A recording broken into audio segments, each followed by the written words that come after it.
Hey, before we get started, I want to do a huge thank you to our top tier YouTube members: World Champ Level A, Triple Crown Tramps Parma Chisel, Grand Slam Freak Maniac 90210, and Raz. If you want to donate or anything, all that unfortunately is currently turned off on YouTube until we can figure things out on that end.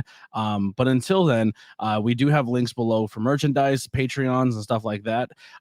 Or just follow on social media, hit the like or subscribe. That helps out more than you know. Linktree for all that stuff below. Also, support my guest links. All their links are below with t-shirts, merchandise, and all that also fantastic stuff. So without further ado, let's get some music by the Converse Kid and start episode 137, Late Night with the Devil with Dante.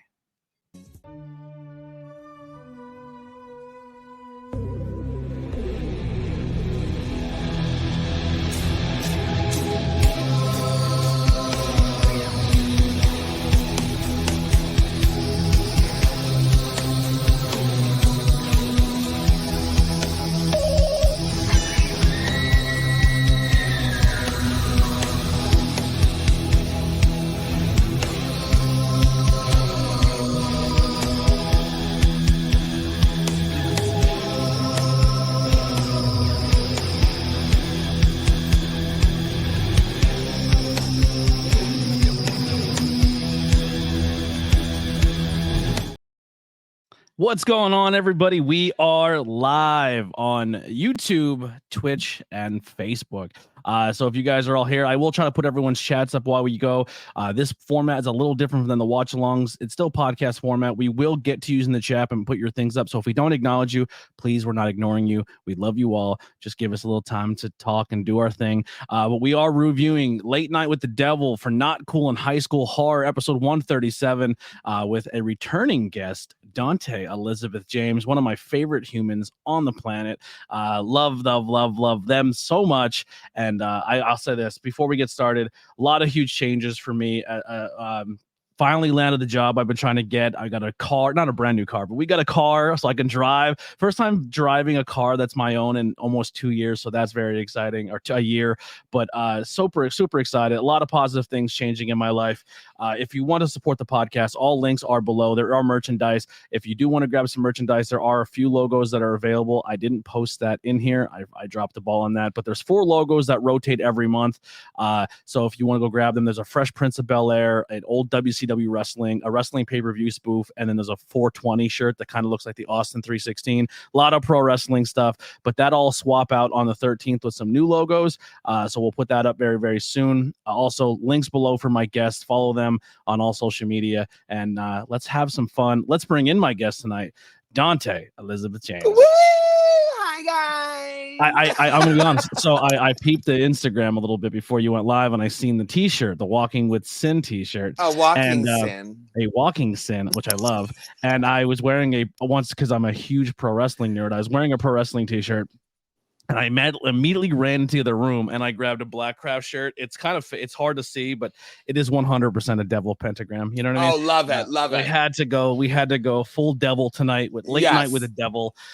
This movie, man, it did something for me. You know, I going through everything we kind of talked about before is just like, it was hard for me to watch movies and get into movies and stuff like that. And I watched a few, and this one really, like, I want to watch more. Like, this kind of refound my love for films and doing this. And I don't know, it brought fresh air back into me with this one. And I'm very excited. And you're a very special guest to do this. Once again, my mom, who has really never watched my podcast in years, is downstairs, like, tuned in an hour before the show because they fell in love with your interview. Hi, Mom. Yeah.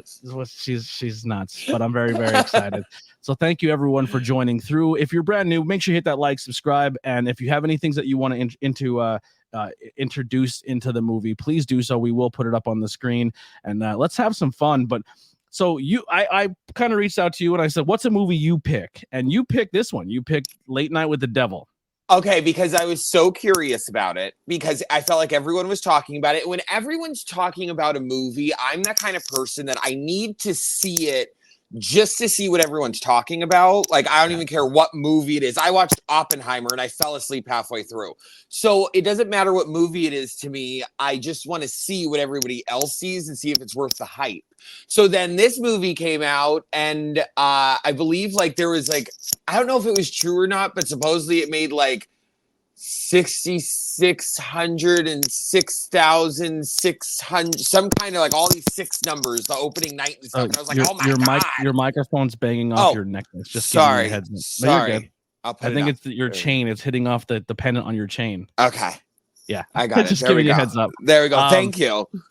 Yeah, I don't know about the 666 thing. We'll figure that out.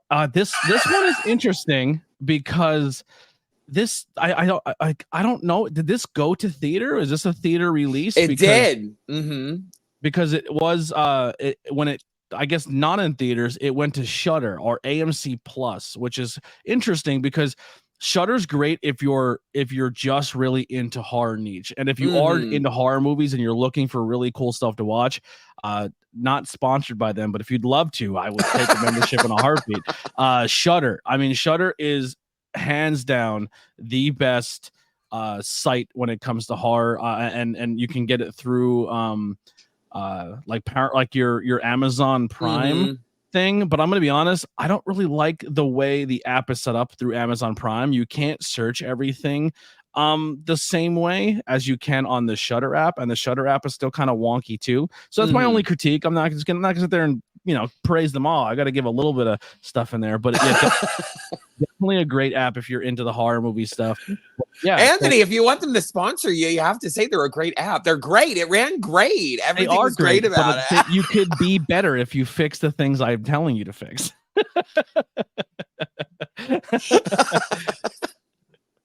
I love that. No, and that's why I watched it. I wanted to ask you if you wanted to watch it because I knew that I was going to watch it with a couple of my girlfriends and JB and like do a movie night. And then I was like, I'll probably watch it again before we do the podcast. So I was like, I have a couple times that I could watch it and really get into it. You know what I mean? So, and I'm happy. And also I figured, Anthony, it was something new for both of us that we could talk about. It wasn't like an old movie which I don't mind, but it was also something new. Yeah.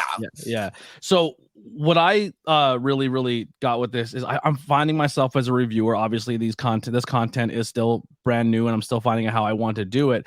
But this one was really interesting because like not this one, but the way I'm trying to watch them is even if I've seen it before, I like today at like noon, I was like, I'm gonna put the movie on, and I looked over at the clock and I go, I have to wait until 9 o'clock tonight, and my ADHD brain is gonna do 13 other things before I start this, and I'm gonna forget aspects of the movie. So I have it literally timed out where we finished this movie at 8:30. So I ran in. And like I'm fresh like that's kind of how I'm coming into these episodes, is like that fresh. Like I watch it and I leave my room, I sit right here, I send you a link, and I'm ready to just verbal diarrhea. And that's what we did too. I was like, JB, we gotta start watching this at this time because I need to be done by 8 so I could put back in my extensions, take a couple pictures, film a couple TikToks, and get ready for the podcast. Like I gotta be done at 8 o'clock. And Anthony, I took notes. I have notes on my computer here. I'm like, yep, I'm ready. I'm ready. So you've already been booked for future episodes on all reviews. Like we're here. We're right here. Listen, Anthony, I am always prepped and ready. Okay, I am in advance. I was taking notes the first time I watched it, and then I was like, you know what, JB, I need to take more notes because there's stuff that you miss too. Yeah. You know what I mean? So I was like, I need to take more notes. You're trying to find those spots where you're like, I can quick get something in. You know what I mean? Yeah. Actually, I just watched a movie on some streaming platform that had commercials in it. And at first I was annoyed. I'm like, why is there commercials in a movie? For doing reviews and taking notes, the commercials were amazing. Because I was able to reflect during the 30-second ad break and be like, no. Yes. Movie's back. I'm like, I need this more. I'm all for commercials on movies, you know? But let's dive into this real quick. So Late Night with the Devil is a 2023 supernatural horror film written and directed by Colin and Cameron Carnes. If I mess up names, I'm terrible with them, so forgive me for that. It incorporates element of documentary style filmmaking and found footage. The film follows the events of a late night talk show host that aired the night of Halloween 1977 during the host attempts to boost ratings by inviting an alleged possessed girl onto the show. that's essentially what the plot is. I'm not going to go through everyone in it or anything like that, because once again, I'll just butcher names and you don't need that in your life. It was released March 10, 2023 in XSSW. Not sure what that means. On March 22nd in the United States. Maybe that's a film festival thing. Oh, yes, it was. South by Southwest. Yep, that's exactly what it is. And then April 11th in Australia. Its runtime is 93 minutes. The countries it is done is Australia, United Arab Nations, and United States. So I'm guessing they have different languages or maybe dubbed. I'm not sure. The box office, it made $11.5 million. So that kind of shoots down the thing, the devil. But so another thing we're trying is, it's a website called doesthedogdie.com. Now, the reason I'm doing this is because I kind of talked about in previous episodes, especially on the horror movie side of things. Horrors are hard genres for certain people to consume because there can be really triggering and sensitive material for people in there. A lot of horror does, really horrible SA scenes and R scenes, and that's not easy for people to consume. So before certain reviews, if you've never seen it, I like to tell people to check out this website, and I like to go through some things. I'm not going to go through the whole website because, I got to give you something to do. I can't help you with everything. But it does kind of give a few big triggers that if that's something that bothers you, it will break down not only if it's in it, if people can vote it, if it's yes or no. And then it'll also give a synopsis of what the trigger may be, so you're kind of prepared before you go in. So if you want to, please go check out doesthedogdie.com, and and we'll kind of go from there. So, wowzer, this movie, when I turned it on, I was like, how are they going to do this? And they start off with like a really cool, like they said, the docu side of it, where it's like, this is a documentary based on very Texas Chainsaw Massacre. I love that. It's a great analogy. Where it was very, and that similar. Guy's voice too. Yes. That guy's voice that was talking. Oh, I love it. The Texas Chainsaw Massacre has that really good voice in the beginning, like in Texas, like but this one's cool because it's going to talk about the 70s satanic panic. It's going to talk about the TV show The Night Owls, which was like a late night Johnny Carson show. And it kind of inserts the show into reality by putting it against the Johnny Carsons and saying this is a real show that really happened. It kind of went to that. The look of the movie was showing a very modern camera, so it still looked high def and everything like that. So you're not going to get really that horrible film quality. It's very legible. It's not like you're watching an old VCR, but there is filters and things and camera tricks that they did use in this movie that really gives it that 70s you're watching on a tube TV, but it's still high definition look. I have that in my notes where I love how they didn't film in widescreen. I like that, how it was like in a box TV. So the one I will remember, Jack Delroy, is the host of this show. It's successful, but it's always second. It's always third. It can never break to the top.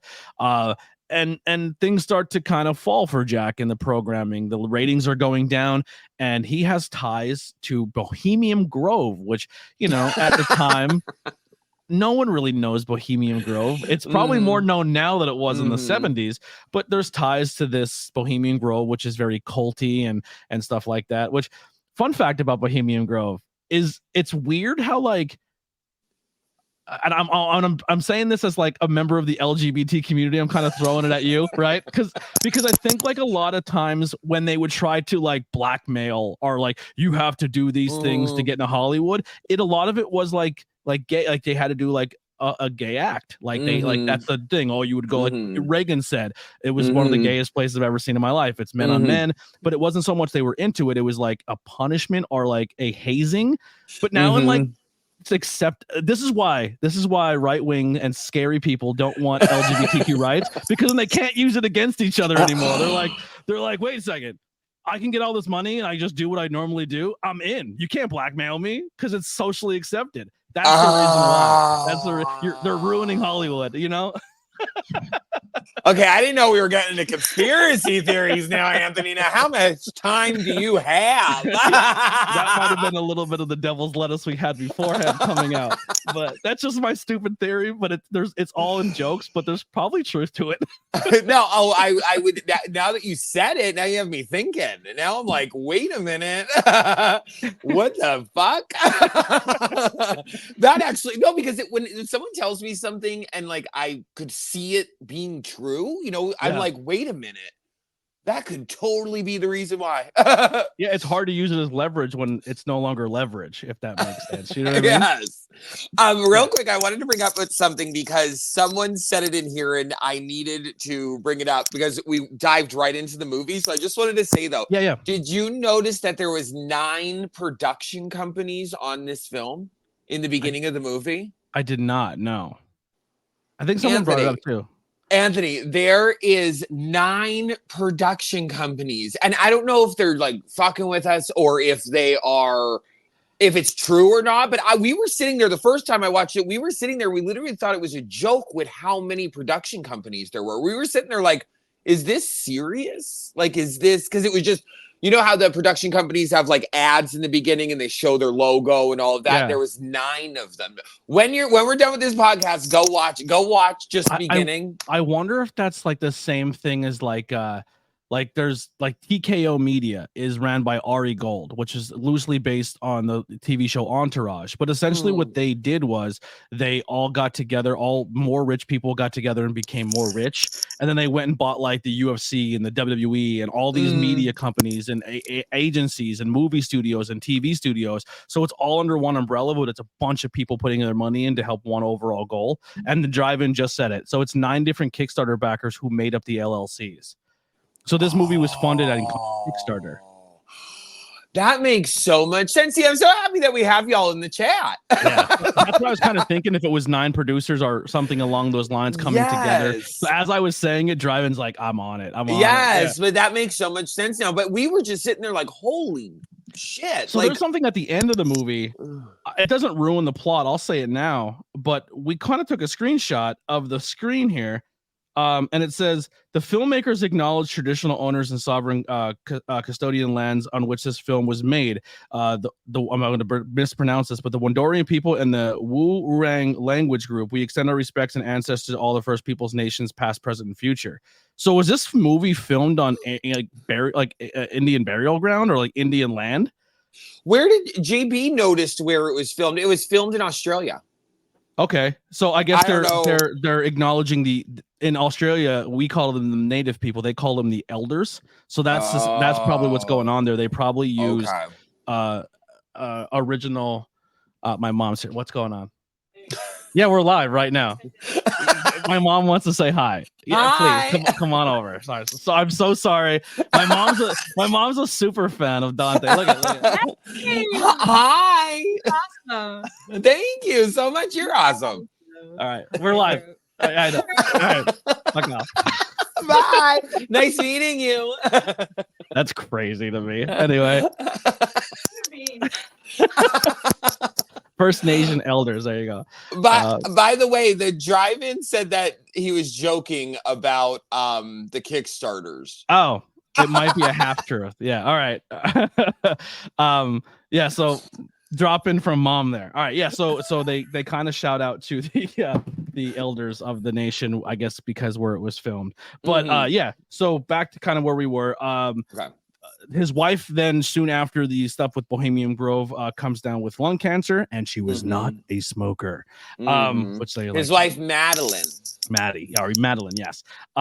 So he takes about a month off the show. He comes back and tries to get a little more controversial with his content. Almost goes like a Jerry Springer route where he's doing fake fights and fake arguments with guests, and he's doing everything to try to pull in ratings, and it's not working. They're at the point where they might be pulling the plug. He's not 100% on his game, and on Halloween night they're going to bring in a psychic medium.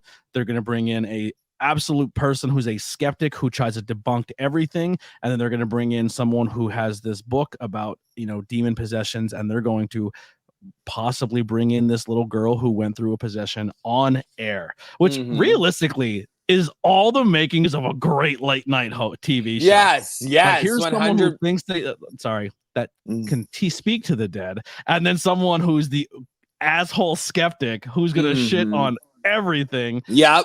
And then the other side of doing a live possession on TV. Which is dope. So yeah, and then they said this is the episode that filmed. So now it's going from documentary to here is the episode as well as behind the scenes footage. And they start right away as if we turned on the TV that day and the episode started, and they do like a late night. It's literally like you're watching a late night television show. The style of this movie was so cool. Like, I like how they did the beginning thing, and then everything was there is like you're tuning on late night show. That, and I loved how they filmed between the commercial breaks, because I was wondering that before we turned it on. I was like, okay, so if this is like a TV show, how are they going to fill an hour and a half? Usually TV shows are maybe like an hour tops. So how are they going to fill an hour and a half? So when I saw the in-between shots, I was like, oh, okay, perfect. All right, now it's making more sense. I love that. And we'll kind of go back to the in-between when we get to the first one, because there is a way they filmed it differently. Also too, I didn't because we're doing things a little differently. This obviously is going to contain major spoilers from here on out. We gave you like a rundown. I usually have on the bottom, this review does contain spoilers. So if you have not seen the movie and this will possibly ruin it for you, we would love your viewership, we would love your support, but we don't also want to ruin this movie. Or some people like the movie ruined and then they go like based on someone's opinion and go watch it. So hang out either way, however it works for you. But I definitely really recommend you guys take out a moment and go seek out this movie, watch it. It's amazing. All right, so first guest comes on after they do their cheesy monologue, which I hate. This is why I hate late night shows, or it's like the corny laughing, joking. And can I just say, I definitely like zoned out during his monologue, and I'm like, that's why his show sucks. And I'm not even like a real person in the audience or anywhere near there, but I definitely zoned out. Well, that's actually good, because like to almost make a film that is being portrayed as a late night, the last thing you want to do is uninterest your crowd. But if it makes the crowd lean into the theory of they're watching a late night show more, I didn't even think of that until you just said that. And sick. I loved this movie because also I didn't know what was going to happen next. You know what I mean? Like I was on the edge of my seat this whole movie. I write down in the notes of my thing is when I fell in love with this movie, and I was like, there is nothing that this movie can do right now unless they drop a giant turd on it. Like I'm in. This is like this is high on my list. But the first guest is Christu. Yes, so Chris, I think you're great with guest names, because I have them written down. Guest one, guest two. I got it. I got everybody's names. All right. So Christu is the psychic medium. Foreign, I would guess Spanish, because he says "see" a lot. There's a lot of Spanish talk. And they're gonna do a medium crowd ship, and it's everything you've seen in the old school, where it's like a name is coming through. It starts with a even old school. They still do that. That Long Island medium with her nails and stuff. She walks into like a donut shop and she's like, "I'm hearing Kathy." You know, and then someone's like, "Oh my God, that's my mom." You know, and it's just that baiting shit is so funny to me. It is so funny. That being said, if anyone knows, or if you are a psychic medium, I would love to have you on the podcast, because I've had so many opportunities to interview those, and it's always like private DMs, and then when it gets close to relating, like to do it, they always back out. Because they know I'm not the guest two of this. I'm not a skeptic who's gonna shit on you. You're Carl. You are. Yeah, but I'm not gonna be rude about it. You know what I mean? The only time I really turn into Carl when it comes to stuff like that is grief, and messing with people's grief is really sensitive, right? So if someone lost somebody and it was tragic, or their grieving process is really hard on them, they're gonna seek out people like that, and people like that are historically known to be predatory. and Yes. you're just cash grabbing people and cashing in on their tragedy. And that's where I have a real hard time when people are like, I'm into spirituality and this and that. I'm like, Well, you know what I was wondering when I was watching it too is like, where do they learn this shit from? Like, to bait people like that? Like, how do you even learn? Like, not that I want to, I mean, maybe, but you're gonna see me next time and be like, I'm gonna be another psychic medium. No, but like, where do they, like, is there a school for scammers? You know what I mean? Like, where do they even learn this stuff? It's probably like every other scene, like the pro wrestling scene. Like at one point in time, that was very like you had to know someone to get in type deal. Because it's carny. It's a carny lifestyle, or maybe it's not. Or come on the show and prove me wrong. I'm willing for a conversation. But yeah, so I think it's kind of like that. If you really want to check out a good episode or a good show back in the day, Penn and Teller did a show called Bullshit. It used to be on Showtime, but you can still find a lot of episodes. But they do a whole episode on their take, because now there are people who are magicians who are teaching you how they do hypnosis and teaching you how to do magic, and they kind of break down like social norms and stuff like that, and they kind of say if it's bullshit or not. Oh shit. Yeah. I said that too. Carny vibe types. Well, that's kind of what we call like anytime you're tricking someone or you're trying to deceive someone, it is like pro wrestling. 100%. Like, yeah. Pro wrestling is very carny. Like there's a carny aspect to pro wrestling. Like, yeah. So anyway, first guest comes on, and the first reading they do, they're trying to pull out a name and Peterman. Yeah, and it just doesn't work. It fails miserably. The guy in the crowd just shits on him. He's like, yeah, well, maybe some other time. Oh, he like stole the show. The show. Yep.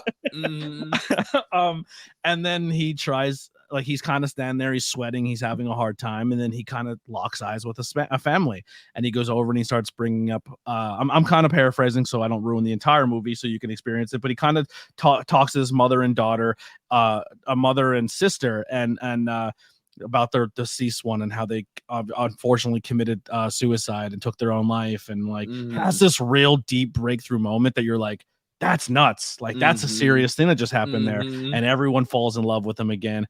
And then he's about to go to commercial, and he has this like almost possession. His eyes turn white, the lights flicker, the lights pop, and he starts bringing up Minnie, and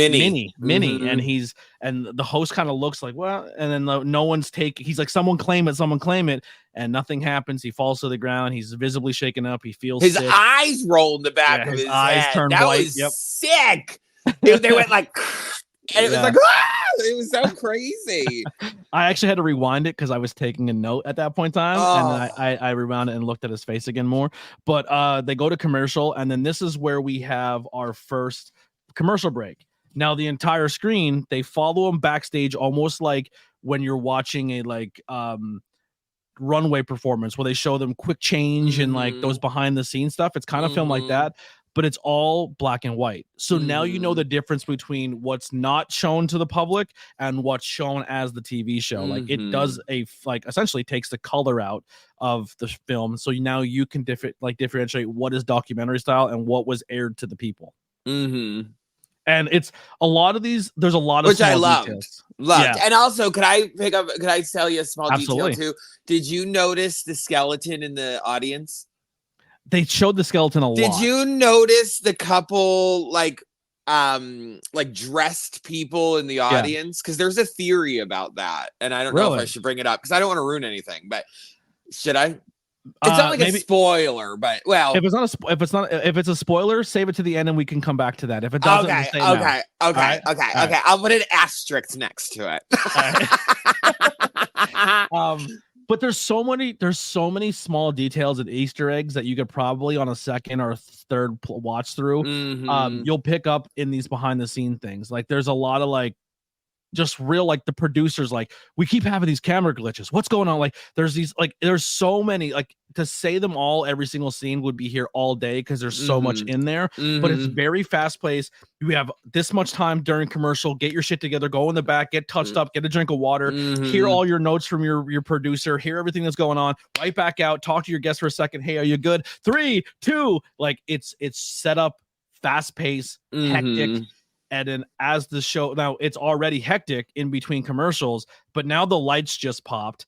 Things are broken. Things are going crazy. The guest is like, please, I need water, da da da da da, like freaking out. So on top of what just happened, you already have the hecticness of in between commercials, and that just intensifies every break. And even Carl, the guy with the mustache, we were calling him mustache guy. Yeah, he's like, we should stop the show. Like, I don't know if we should keep doing this. Like, yeah. He's almost like the co-host. He's like the band director co-host guy. Yes. Like, I'm trying to think of, like, if you're in modern day, he's like the Guillermo of Jimmy Kimmel. Yeah. Yes. 100%. Yes. Like, hey, everyone, welcome to the show. My name is Gus, and here's your host, Jack. You know, like, that's kind of like but yeah, so that's all insanely going on. 3, 2, 1, and we're back. And we're gonna bring out our second guest, which and Katsu's or Christu's sitting there on the stage. They brought him back on stage. Well, the just let all you know. Yeah, the old school TV shows is the guests sometimes don't leave, because the trick to the old school TV show host is sometimes the guests are going to have banter, and it's two celebrities or two polarizing personalities, or personalities you would love to see on the couch together. And that's always been a trope of guest TV shows or late night TV shows, is always having that like, this is Jennifer Aniston sitting next to Brad Pitt, and they have history or something along those lines. And this was the skeptic. Yes, the skeptic is now our second guest. Christu. Yes. Christu, yes. 100% sets a tone of, like, he's a musician himself. He's doing cigar magic and lighting fires. He's also saying that he is also he can do he's a hypnotist. Hypnotist and psychosis. I don't know. I went right to wrestling.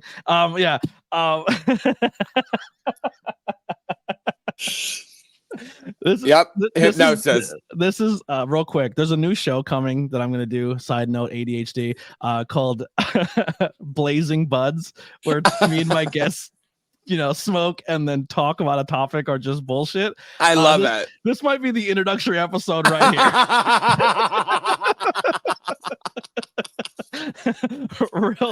I should not do this during a podcast, but this is what I do during my live streams. Like, if I'm playing a video game or if I'm doing like a watch along for wrestling, if I want to, because I can't smoke on camera, I play this, and it's very reminiscent of this show.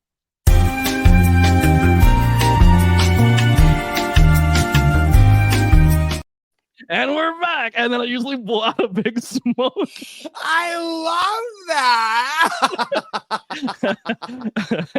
that. Yes, but here we go. Yes, regroup. I love it. 3, 2. Love it. Okay. Yeah. So, second guest sets a tone. If I don't believe any of this bullshit. Carl the skeptic. Yeah, and he immediately starts, like, going at the first guest, like, you're this and you're that, and he's like, I have a check for $10,000, and I believe there was a real guy. Yeah, there was. JB told me. Yeah, there was a real. Used to tell people, like, I have a check right here for $500,000 if you can prove to me ghosts are real. If they can prove to him there's, like, supernatural abilities, or that they're supernatural in a controlled setting. Yes. So it couldn't be like word of mouth. He had to, like, see it in a certain setting so that he can debunk everything. Yeah, and he was this character is very pulled from this real life person. Fun fact: I don't think he ever lost that money ever.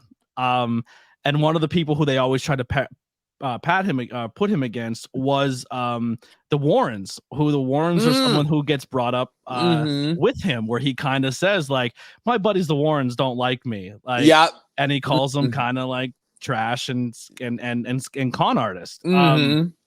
And they immediately start going at each other, and he's like, you failed 5 times before you found the real one, and, like, I wonder how you found that out. There's probably something like to this. So they're already battling each other. He's trying to defend himself, the first guest, as well as he's going through it. Like, this guy, he can't breathe right, he's sweating profusely, and then he kind of, like, goes through a mini possession. Like, you can see like his veins and his facial expressions are changing, and he starts spitting up and puking this black goop.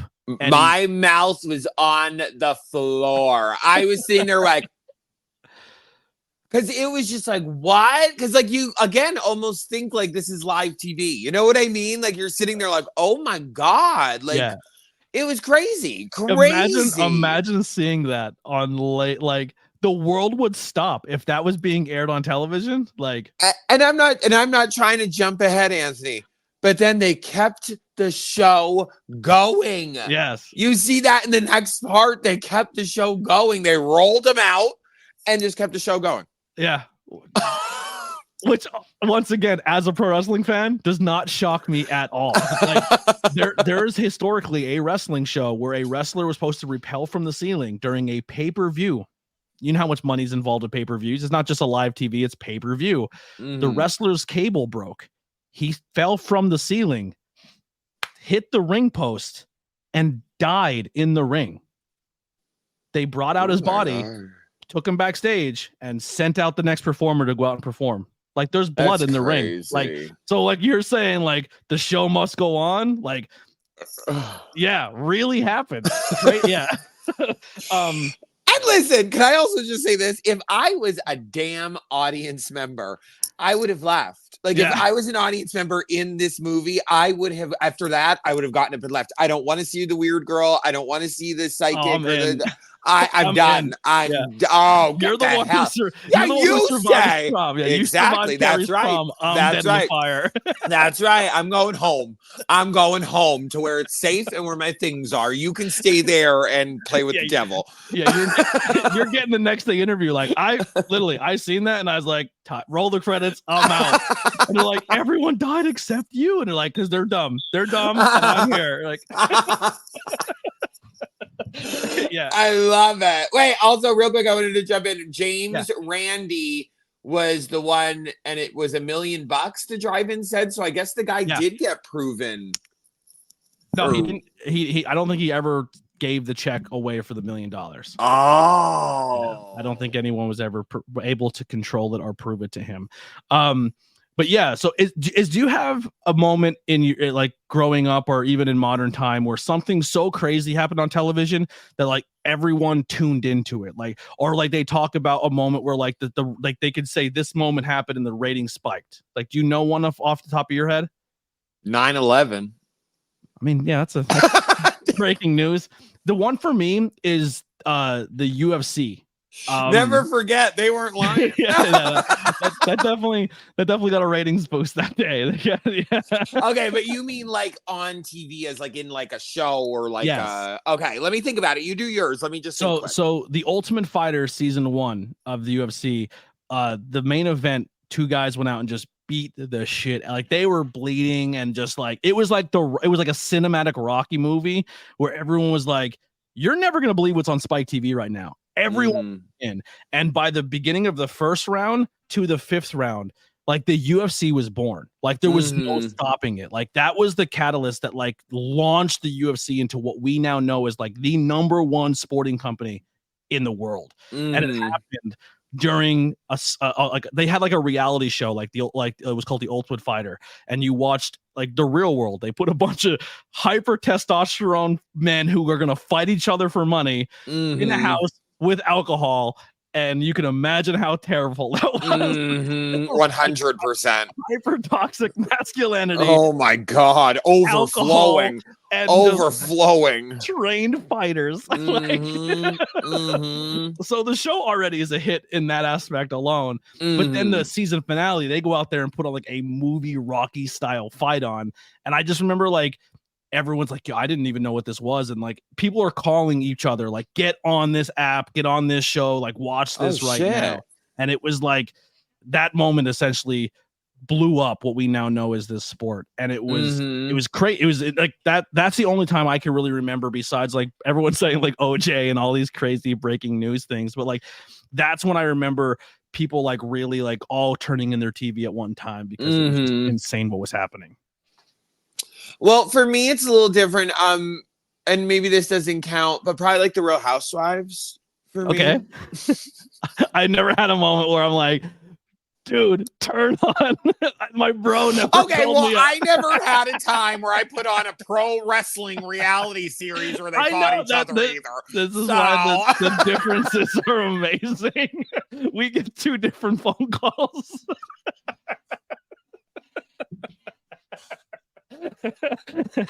Dante, quick, turn on the fight.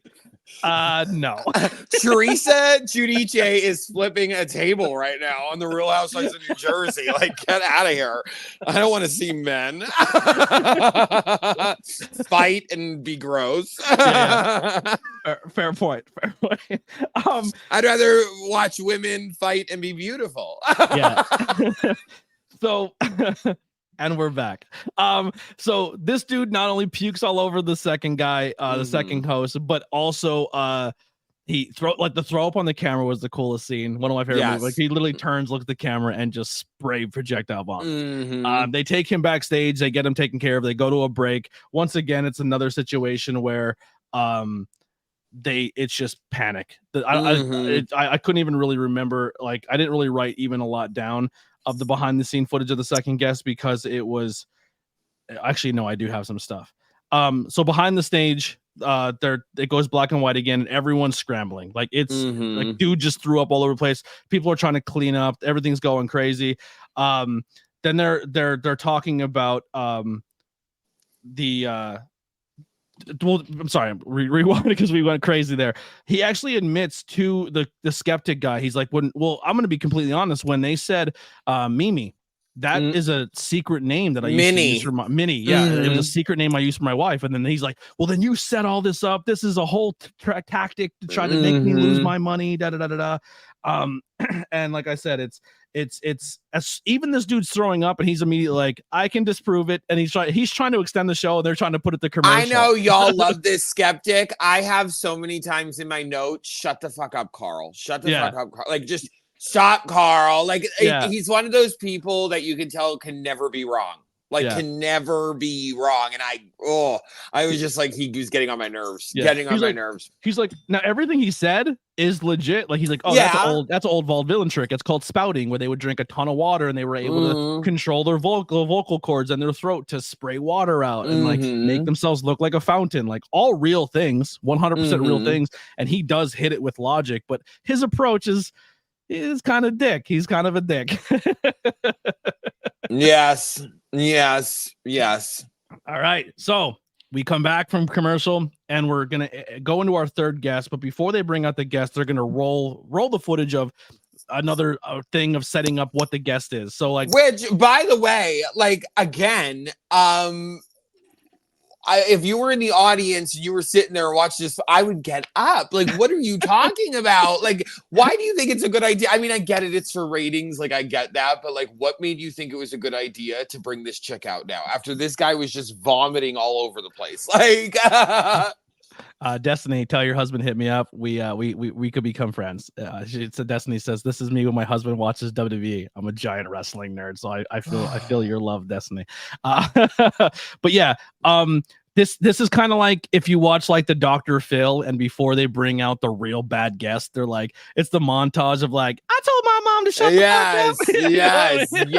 yes. But this is like, she was in a cult and the cult died and now they have her and she had a demon inside. Like, it's like, so what they say is, and this pulls from a lot of real life stuff. Once again, it's called a package, isn't it? Like, a video package. Yep. So they talk about this church, like a satanic church that worships this demon called Abreu or Abraix or something. And the guy, he has a crazy name too, but he's supposed to be like an Antoine Lavelle or whatever his name is, like the guy who runs the Church of Satan, or like a Victor Crowley. He's one of those type of people. And they talk about like, oh, he would have these children, and some people speculated these children were used for sacrifice or other things, and like the kids were the gateway to the demon, and they had all these crazy practices. But then they also had like the DEA and the FBI investigated them, almost like a Waco, Texas. And when the DEA went to invade the house to shut it down, he burnt it down, and everyone died except one survivor named Lily. And Lily was then brought into the care of this Dr. June Mitchell, who helped her, and she's also a psychic, like not psychic, but she uses the paranormal and blends this two of science and paranormal together. And she's trying to say that, well, they are one and the same, and people do have these amazing gifts and have these connections with other worlds, and she's trying to show through science and through care that she has something really special here, where this girl is possessed by, she doesn't believe it's the devil, she doesn't believe it's the demon that they were praising, but it is a demon who works for that demon. Like they're like it's layers. You're like and they bring out then Lily to the stage, and when they bring Lily out, she's fucking weird. She's a weird I was kid. just about to, I have it in my notes. I have Ask Anthony, what are your thoughts on this little girl? I know she's been through a lot and has a demon inside of her, but why is she so weird? Yeah, I'm not hanging out with this kid. This kid would freak me out. The way she just like, she reminds me of Megan. Through you. Yeah, yeah. She gives me Megan vibes. Yeah, like artificial intelligence, not real. Yeah. But just stares, like the way that Lily looks at you, you're like you're being judged, or like they can hurt you. Like, and even like the things she says too, like she's very like, almost, she talks like sweet but condescending in a sense, like you're almost kind of like in third person too. Yeah, like you're weirded out by her. Like she's talking for herself but someone else. Like it's a weird thing, and just keeps like staring directly into the camera. So not only are you weirded out in the audience, you're weirded out by the host, but at home you feel uncomfortable. Yes. Yes, they did a good job with that, like with that character. They did a really good job with that character. And then it goes to a break. And even during the break, Lily's staring at the camera, and they're like, hey. And then she's like, oh, I'm sorry, where do I look? And like, at me. Like, you don't worry about the cameras. And when Jack walks by and compliments her on being beautiful, she says, thank you, Jack. But when she says it, it's a different voice. Yeah. And it's Jack kind of shrugs it off, because once again, you have a small gap in between commercials. So he's not picking up on all these cues and all these other cues that are going on. Like producers like, we still have glass on the floor from the last thing. There's puke everywhere. Yes, yes. But they also find out during this break that the first guest has died on the way to the hospital. Ripped to Christo. Yep, he had a brain aneurysm. Yep. And he's like, keep it between us. Don't say it. He goes, you know how everyone's going to talk about this backstage? I was like, it's going to be a big thing. And don't say anything. We're going to no-sell it. Keep the show going. And he's like, it's insane. So now this creepy girl has set the tone of the movie. The first guest is dead. So you're like, this show is bonkers. And, yes. And then June is like, listen, I don't want to do it. Like, I don't think when we come back, we do the possession thing. The week coming up into this, she's been bringing you up a lot, and she doesn't watch TV. She's never been around TV. She doesn't know your history, but she knows everything about you. Like, this is strange. Like, I don't think she's controlled. I don't think I can control her. I don't think we should do this. And he's everyone's like, come on, June, show us, June. Yeah, come do on, your June. trick. Yeah. Like, why? There's a guy out there who keeps raising his check price every 30 seconds. He's like, 100,000, let's go 5. And I love how after they convince her to let her be possessed or whatever, that he's like, all right, next we're going to be talking to the devil, but let's go to a commercial break. It's like, what? Well, at this point in time, he agrees to her that they're not going to do it. You have my word as a host. I'm not going to make you feel uncomfortable. Like, what you should do to a host when you have a guest on is, your job as the host is to host a show, but also make your guests feel trusted in you and comfortable with you. And that's exactly what he kind of does here. And then, production issues are still going on. Everything's going crazy. And in 5, 4, and we're back.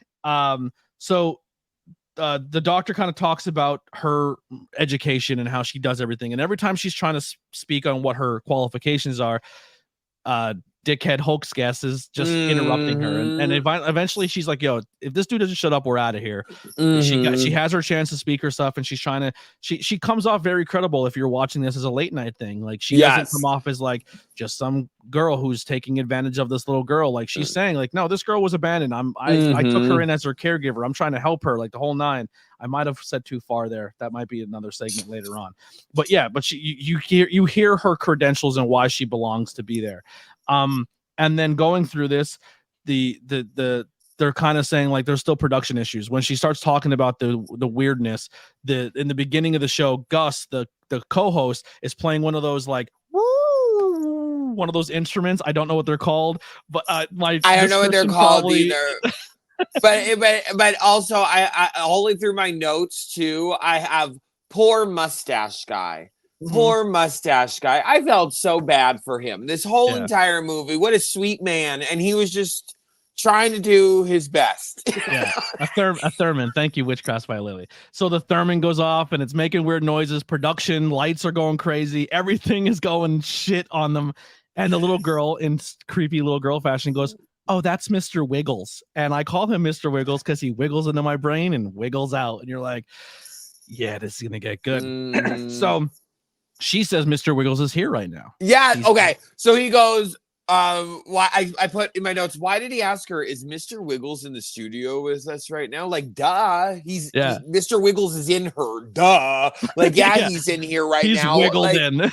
Oh, God. And that name, too. I was just like, well, which was kind of a nod to The Exorcist because Captain Howdy was like the name, like a very cheerful bubblegum cartoon character name for this evil devil. You know what I mean? Very true. Very true.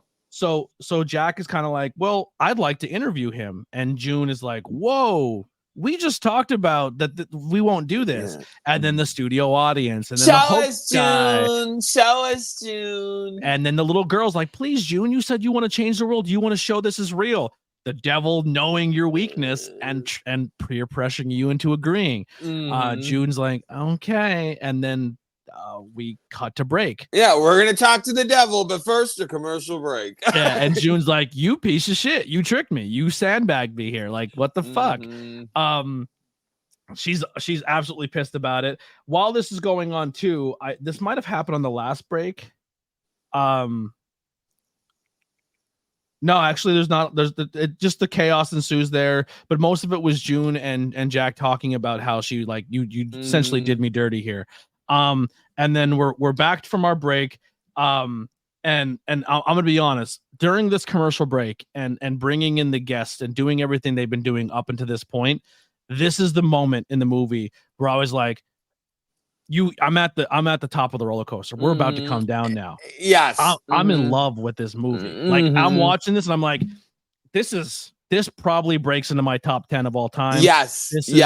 This is probably one of the best horror movies I've seen in a long time. I'm super into this movie. I'm in love. I'm in love with this movie. And it's so weird that you said that because before we came on here, you said that to me. You were like, I even wrote down the part I fell in love with this movie. And you know what's so weird is in my notes I don't usually like Exorcist movies, but this one I was really into because it was different. It was different. I am so sick of the girl in her pajamas in a barn or on a bed or in a room somewhere in those long nightgowns and she's possessed. And it's like, it's always the same thing all the time. So this one I loved because it was just different. It was so different. It was so everyone good. Wants to capsule what The Exorcist did, and not even Exorcist 2 was able to do that. No. Yeah. This you was said in a barn, and I immediately was like, "Oh, that's the possession of Emily." Like I know the movie. Like that's what I'm saying. I mean, it could be Exorcism of Emily Rose. There was just that new one that came out with the two girls, and they put them in a barn. Well, that's what I'm saying. It's there's either a barn, a bed, a room. I mean, it's just like, oh my God, like come up with something different. I actually just watched a documentary. I'm a documentary hound. I love them. Did you ever watch the one that's based on the movie The Devil Made Me Do It? Where the Warrens essentially help a guy get off with murder by saying that he was possessed by the devil. I don't know if I have. That sounds so familiar, though. So they made a movie based on it, and it's part of the Conjuring series, but it was based on a true events. I believe it was Pennsylvania. Oh, I'm gonna have to look now. I don't know. Wait, do you know what it's called? It's called the movie and the documentary are both called The Devil Made Me Do It. Yeah. Was it Pennsylvania? No, I don't think it was. I don't remember, but it was a good documentary, but it kind of reminded me of like how you said before, like the originality or something like that. But like, yeah. So this is where, for me in the movie, this is where I completely fell in love. I mean, like I took a moment. I think I even paused it at that point where I was just like, I really stepped back and I was like, man, like everyone that I'm watching, like I believe I'm watching a late night show. Like the acting is so, there's so like not one point in this movie I was like, this acting's cheesy. This movie's like low budget. Like this is like everything about this movie is like I'm genuinely impressed. Like 100%. Every actor in this movie is fucking killing it. Like there's not a weak moment in any acting up until this point. I'm like, this is unbelievable. Like the way the co-host, the host, and he's like selling the emotion of like, I'm really like underselling it a little bit here, but like the tempo and the tone and what you're going to feel in this movie, we're not doing it justice because like this guy is literally terrified of what is happening on his show. He's trying to keep it together mentally. Like he has this whole dark secret of his wife in this Bohemian Grove, and that's kind of bleeding through. And all this, you feel something for each character, whether it's happy, sad, or angry. Like the boss, I was angry at. The skeptic, I was angry at. Carl, I felt sorry for. The host, I was like, oh my God, what the hell is going on with him? The lady, I felt the pressure she felt. You know what I mean? Lily's caretaker or whatever. Like I felt the pressure she was under. You know what I mean? Like you really got a hold of what all of them were feeling. Kind of. It was awesome. Yeah, they were all great. All of them. Each the one that them. resonated was the Jack with most of me. Not because I went to Bohemian Grove, but it's just like the fact that you're like he's desperately wanting to be on the top of his game and be number one, and it's everything. All his dreams are slipping away. But he's also once again during the one break, he's told that there's a producer or an executive sitting in the front row watching everything, and he's essentially he has to perform for that person to keep his dream and his job alive. Like he is under intense pressure, but there's also a element of him where he does want to do the right thing, but he's balanced because he also wants to be famous. All of like how you're every single character we can do a 30-minute synopsis of what we got from them because of battling. He's battling his morality. Like he knows he shouldn't do certain things, but he's doing them because of the pressure. And it was,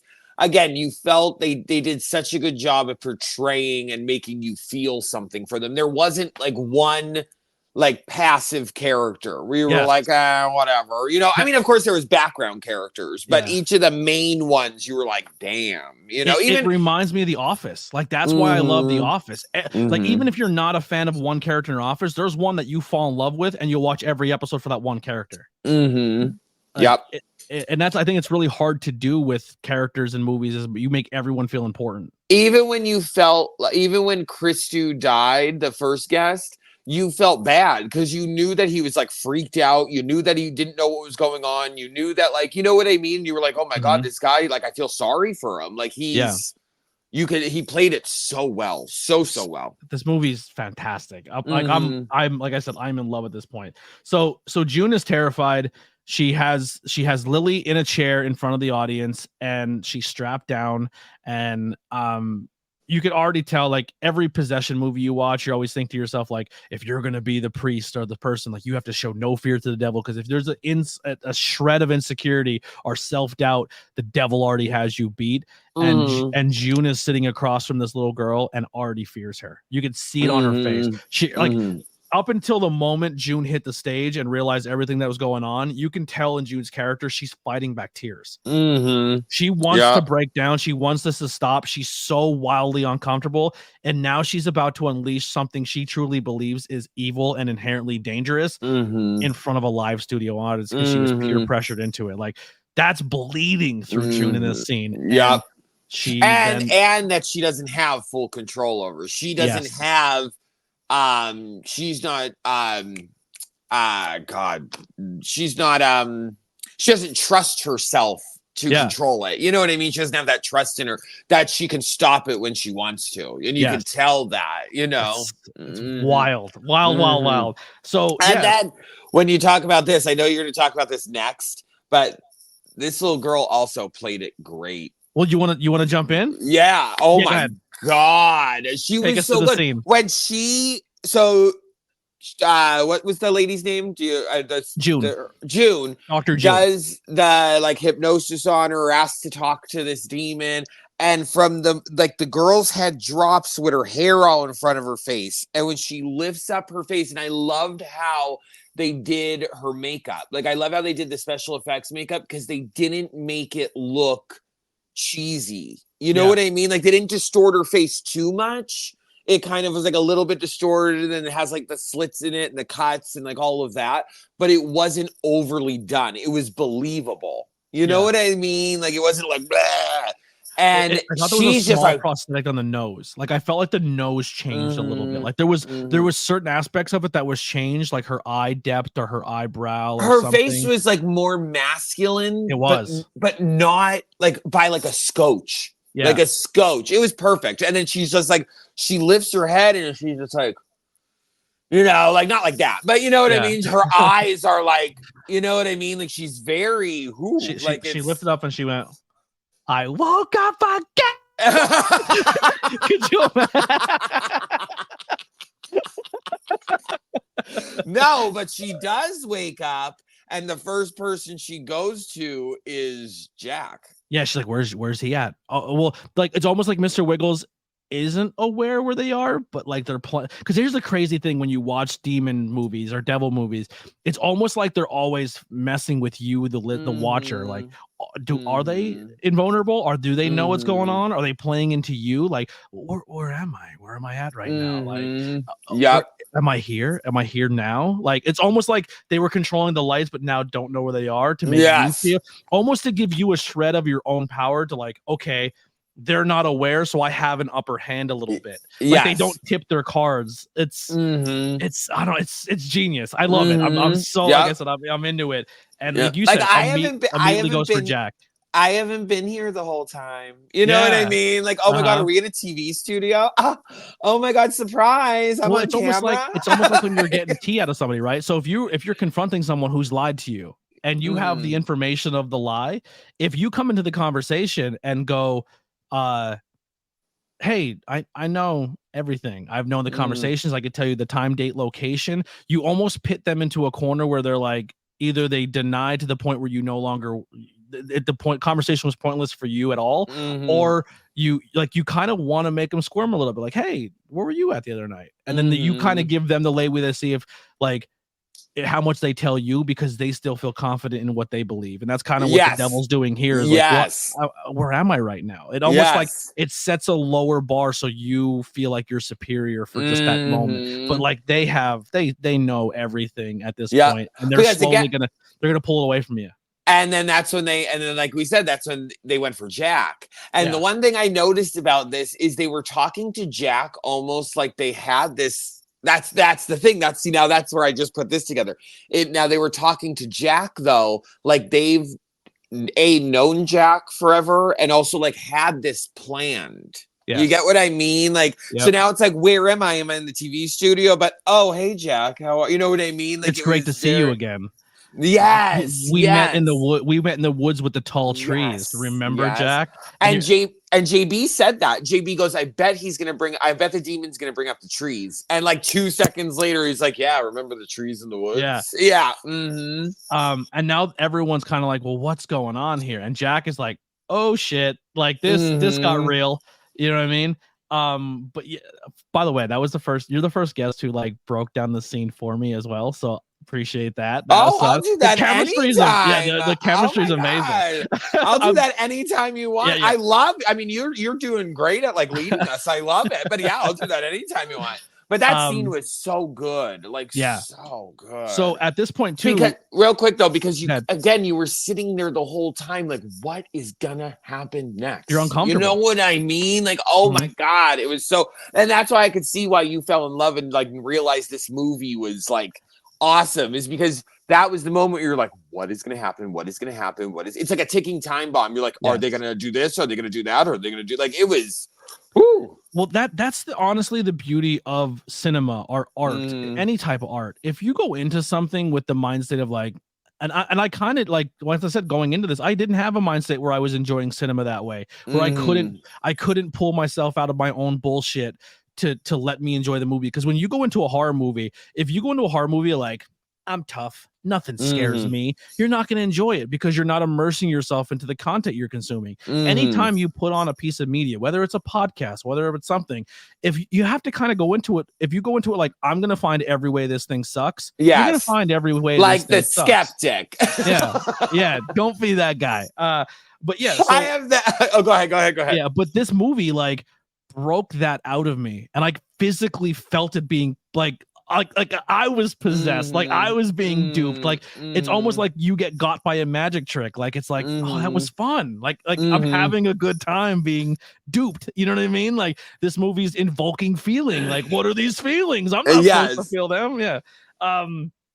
Yeah, but like, so as this is going on too, she's speaking to Jack and going through everything, but then also she's June realizes she's losing control. It's getting weird. Like she's shaking, like her vocals are getting real demonic, and like now the audience realizes this girl's face visibly changed in front of us. Her voice has changed in front of us. We don't like, you're watching this and you're like, the skeptic's like, I can disprove it, and everyone else in the crowd's like, I think we're all dead. We're all gonna die here, you know? But then she starts speaking in Latin and using this charm on her. And as she's saying the prayer, like the prayer or the whatever it is in Latin to her, the demon's saying it with her. Another cool demon thing I love when they do in movies, I love when they put that, like, where it almost sounds like there's 6 voices, but they're all in unison and harmony talking, but you can hear every layer to the voice. But then somehow through that mix, you also hear the real voice of the little girl still. Yes. I was just gonna say that too. I love that when she was talking to Jack, and you could still hear the girl's voice, but it was over, like it was mashed like demonic harmony. Overlaid, like auto-tuned. It was like the girl's voice and the demon's voice were like perfectly in sync, and it sounded so great. So great. That's once again an Exorcist trope. Like when she would talk in the movie, it's almost like there was 6 voices at one time coming out, but all saying this. Like while she's talking, you hear somebody else breathing. Like it was like you're talking, you hear. Like, but she's still speaking, and you can't make those two noises together. Like beautifully done. But when she starts saying the prayer to her, she's repeating the prayer back, almost to be like, this ain't doing shit to me. And she shakes, the chair levitates in front of everybody, it falls back down, and she's back to Lily. But if you're watching it and you're like, well, the prayer didn't work because she repeated it back, almost like showing June, you have no power. You lost. And she's allowing everyone once again to feel like they won. I'm normal, guys. I'm Lily again. And also it makes you think, like, did June ever have control over the demon? Yeah. You know what I mean? Like, did she ever, or is this demon just really like fucking with her? You know what I mean? Like, because then that's what I'm saying. Like, this demon had this planned all along. Like, that had me thinking, like, has this demon just been messing with June to get to Jack? Yeah. You know what I mean? Like, that's what I was thinking. So we go back to a break. And guest 2 is 100%, even before they go to commercial. He's like, wait a second, I can debunk this. And they're like, no, go to commercial. They go to commercial, and Jack is just really like, he's so desperate at this point. He's like, oh my God, like that just blew everyone away. And then the producer comes up and he's like, you just got re-signed. The executive loves it. Yeah. I love that they just saw that, and then they're like, hell yeah, we're back on top. I'd be like,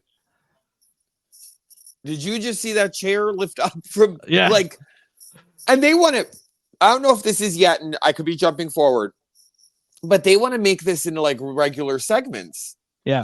Are we at that part where he says, like, we got to get her back, and we got to make this like a weekly thing or something like that? Like, are you nuts? Yep. Oh my God.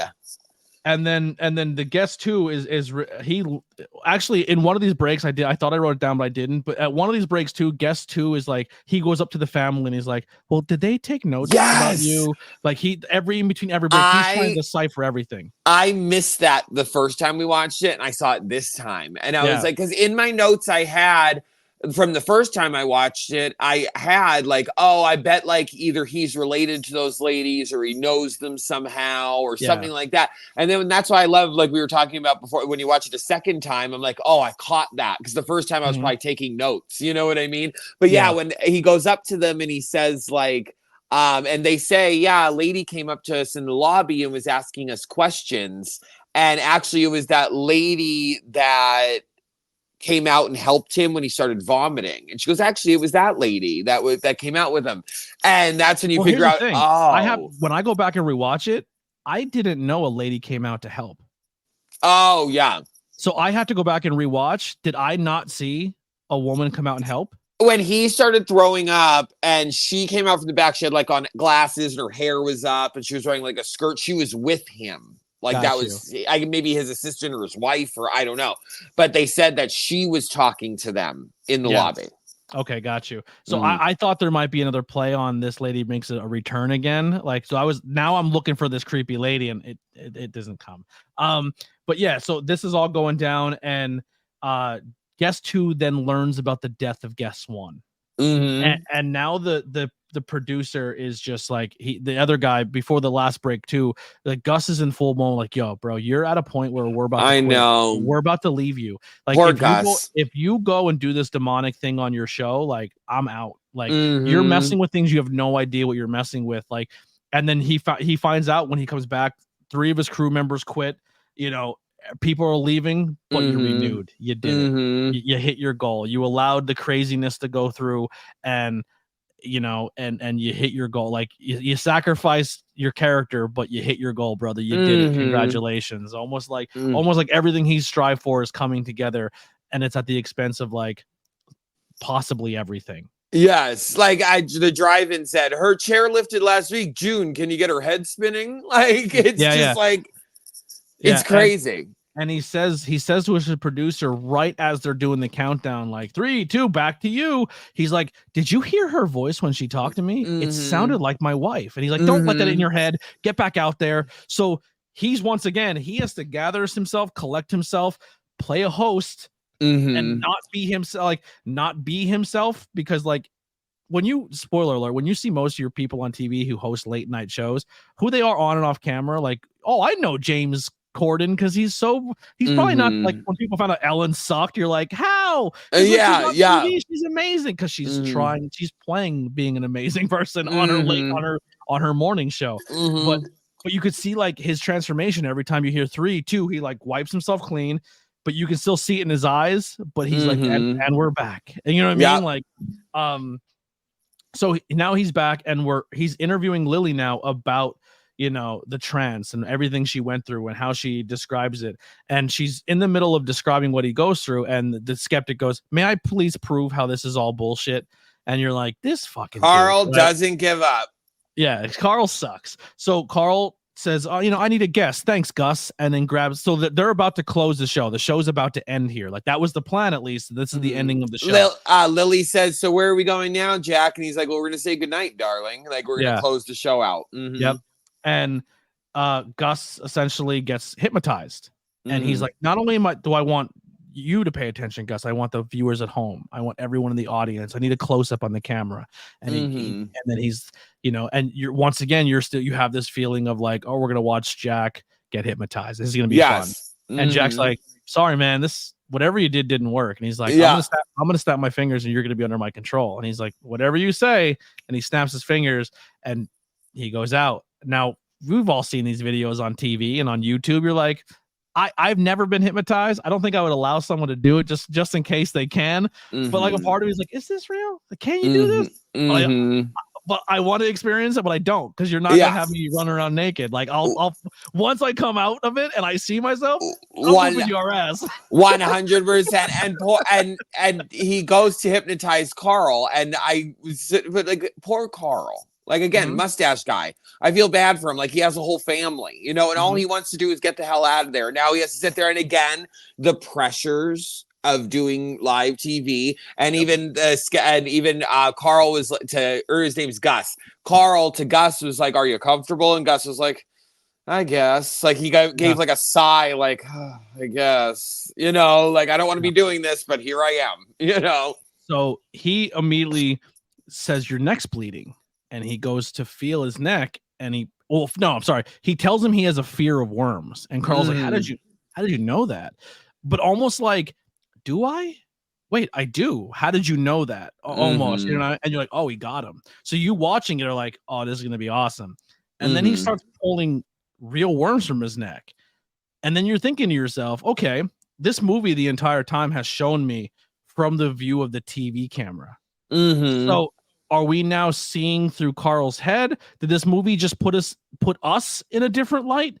Because we were consuming it as if we were watching it from a TV screen. Oh, I think that is the point. Because I think when he was like, make sure you get a close up of Yes. the spiral, I Yes. think he wanted to hypnotize everybody so we all saw Yes. the worms. So Which I don't know why you would think that's a good idea with that girl there. I don't care if you're a skeptic or not. I don't understand why you think it would be a good idea to do that with that girl there. I really and truly don't. But go, whatever. But like you just said, then you start to realize, oh, this movie has just hypnotized even you as the audience. You're seeing the worms. Carl stands up, rips his shirt off. He's saying it's hot. He disembowels himself. And now you're watching going, what the fuck? Like, this movie just got in, like, so there's a movie called Devil where it took place in an elevator. And the entire time you're watching the movie, you think you have every person in this elevator figured out of who the devil is inside this elevator. And then by the end of the movie, it's the last person you would have expected. So my brain immediately went to that movie and I go, fucking Carl's been the devil the whole time. Like, how is this guy making this guy kill himself on TV? Yes. So I'm even like, Carl, like he was a double up. We just got fucking bamboozled. And it got me. Like, and I hated it, but I loved it because Carl even sells like, I can't stop this. And you're like, wait, now it's not Carl. The real devil just did something. The little girl just did this. And you're like, oh my God, this is God. And then Carl's like, back to normal. And you're like, but you know what I thought was a weird thing that I picked up on is when Lily said, why is Carl acting so, or why is Gus acting so funny? Like the guy that was pulling the worms out of him. She was like, why is he acting so funny? And then it made me think, like, did she get hypnotized? And maybe she's not seeing the worms because she's already, you get what I mean? Like, I don't know, that's like a deep dive a little bit, but I thought it was weird that she said that. Like, she didn't say like, why is the worms? Why is this? Like, it almost seems like she wasn't hypnotized with everybody else. It seemed like she was like, what's going on? Like, what are you all looking at? You know, 100%. Like 100%. I picked up on that. I picked it up on it the first time too. I was like, why would she say something like that? Doesn't she see what everybody else is seeing? Yeah. I just thought that was strange. And then that made me think, is the demon in her all the time? And she's just pretending to be okay. Well, you know what in the movie to her that June says there's a demon in everybody. It's just how much it can come out of you. Oh no, I mean like even like I think even when the little girl is talking like the little girl, that it's still the demon. And I think that's why she talks like that. Like, where are we going now, Jack? And what are we doing? Because the demon is trying to be like playful and innocent. You know what I mean? And and I just picked up on that. It was just strange. But go ahead. Great scene for everything we just said there. The way you had your layer to it, the layer I got out of it. Like when you watch the scene, there's 13 things going through your brain at once, and it got you. Like it. A beautiful scene where when that worm. Oh my God! It was. Yes, a worm pops out of his head, a giant worm out of his eye or something, and then he immediately snaps his finger and everything goes back to normal. And everyone's like, what the fuck just happened? And he goes, I just hypnotized all of you. And he goes, play back the footage now. And they play it back and you see it as if nothing happened. Yeah. But then you realize that you have just been tricked by him. And you're like, oh, the devil's not real. He just, he wins. He wins because he just explained everything you just seen because he just tricked you.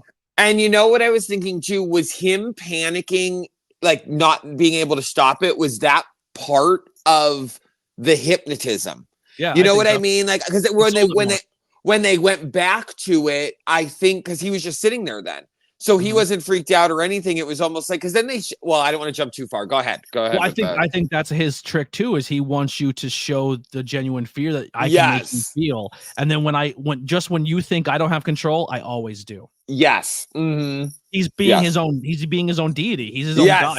He's his own devil. You know what I mean? Like 100%. He's doing it with logic. So he plays it back, and then Lily says, "Well, why don't you play back my footage?" because if we hypnotized and you play it back, you'll see that it was all bullshit, essentially, in no in less words.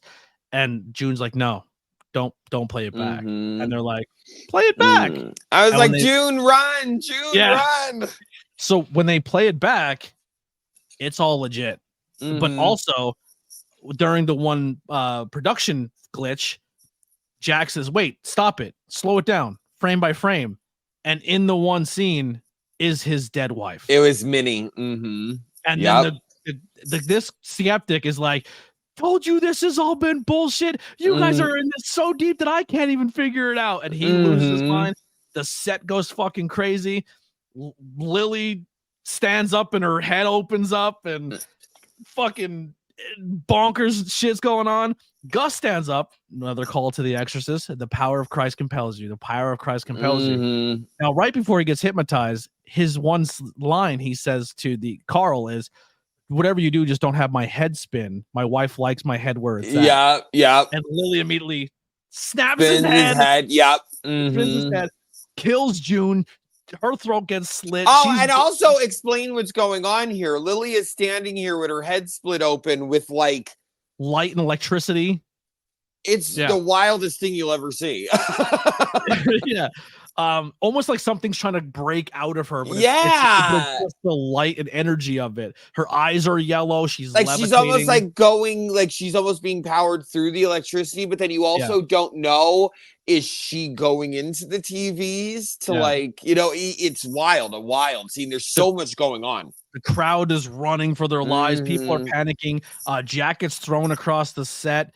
And then the skeptic gets on his knees and he pulls out his check. The check evaporates. She essentially lights him on fire from the inside out. And then Jack kind of makes eye contact and they look at each other. Jack gets pulled behind the door. The doors close and the scene ends. And then like they cut to like a please stand by and this weird demonic face shows up on the screen. Yep. And then it cuts back as if they just reran another episode.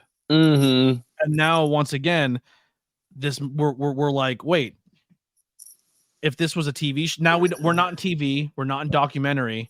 Yes. What are we looking at? Yes, because he's going through these like different, like it's almost like when you're in like a dream and you spin around and you're in a different room. That's kind of like what Jack's going through. It's literally like what I say is he cuts back and he's back into another episode. But he's confused and it's almost like he's reliving a bad dream. Yes. Because he's aware that I've done this before. He's aware what's happening. He goes, what the fuck is going, like he's even like, what, like she says a line to him and it's from an earlier callback to an episode that you've seen during the beginning package, the very start of the movie, and he's like, what the fuck is going on? And she's like, that's not the line. Like they're aware of it too. Yeah. And it's really fucking weird.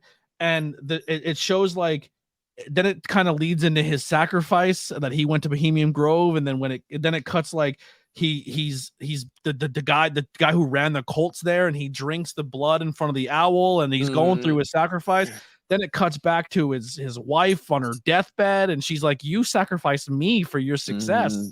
And she's like, please end me. And next to the nightstand is a dagger that Jack used to cut Lily free. And he now has this dagger.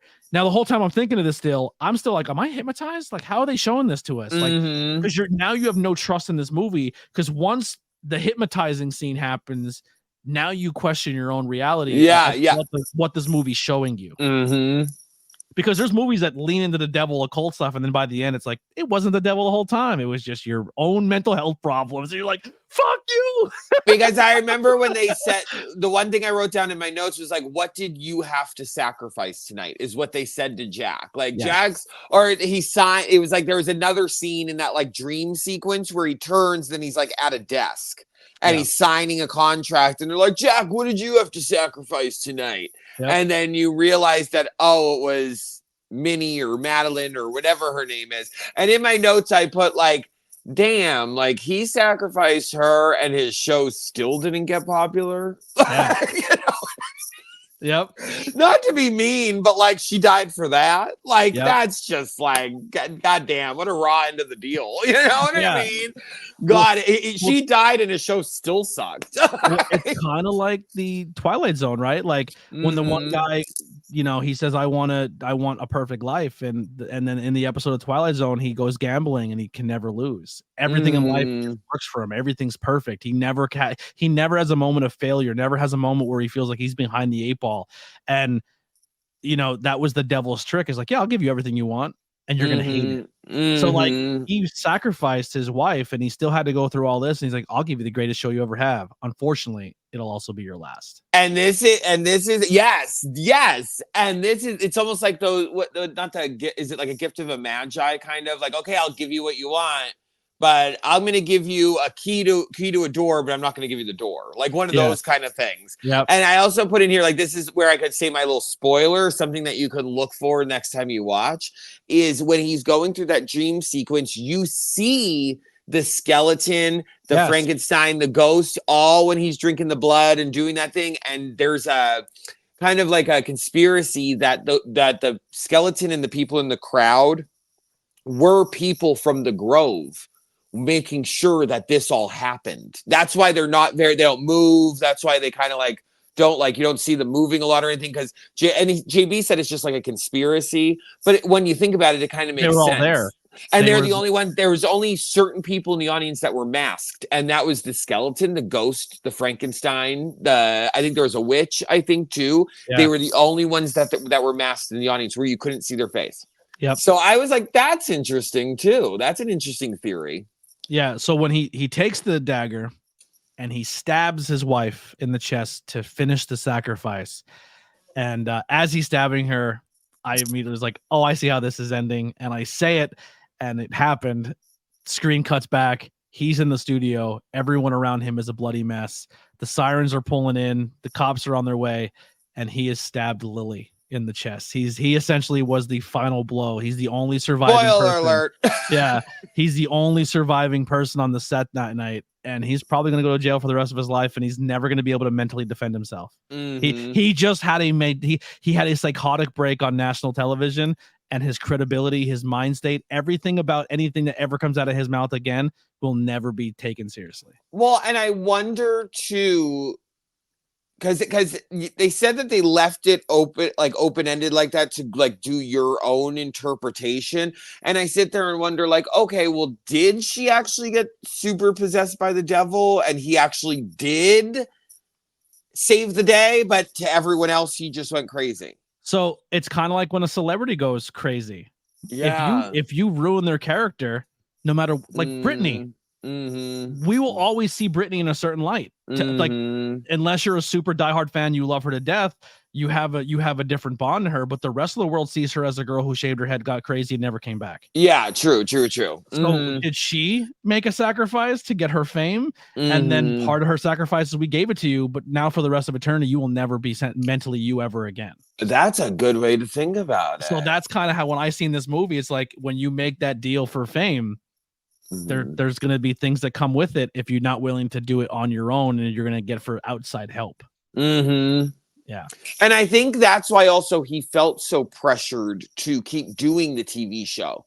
Even though things were going wrong, it's like, well, I made that deal. I got to get famous.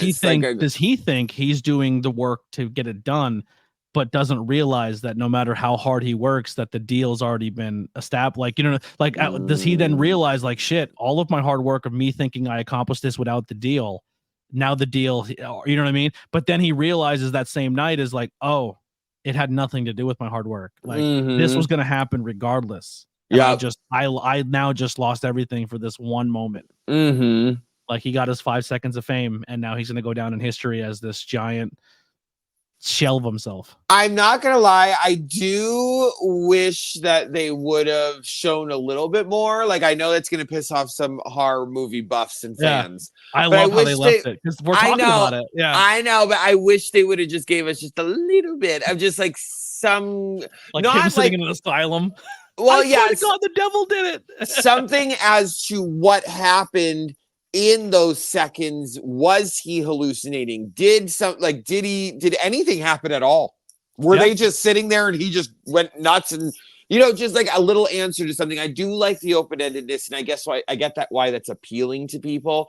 But also for me, I just wish they would have. I'm not a big person where it's like, leave it up to you. It's like, no, just tell me. Or if they would have done the whole bit again, like almost back to back of like, well, let's roll back what actually happened on camera, and it's that just would have him been just a good idea. stabbing everybody. You know what I mean? Like, or like at the end of the credits or something. You know what I mean? Where it was like, yeah, leave it open-ended like that. But that even is a good idea to like rewind it and then show him and show like the gore and like, you know what I mean? Him going crazy and shit. Like that would have been really cool.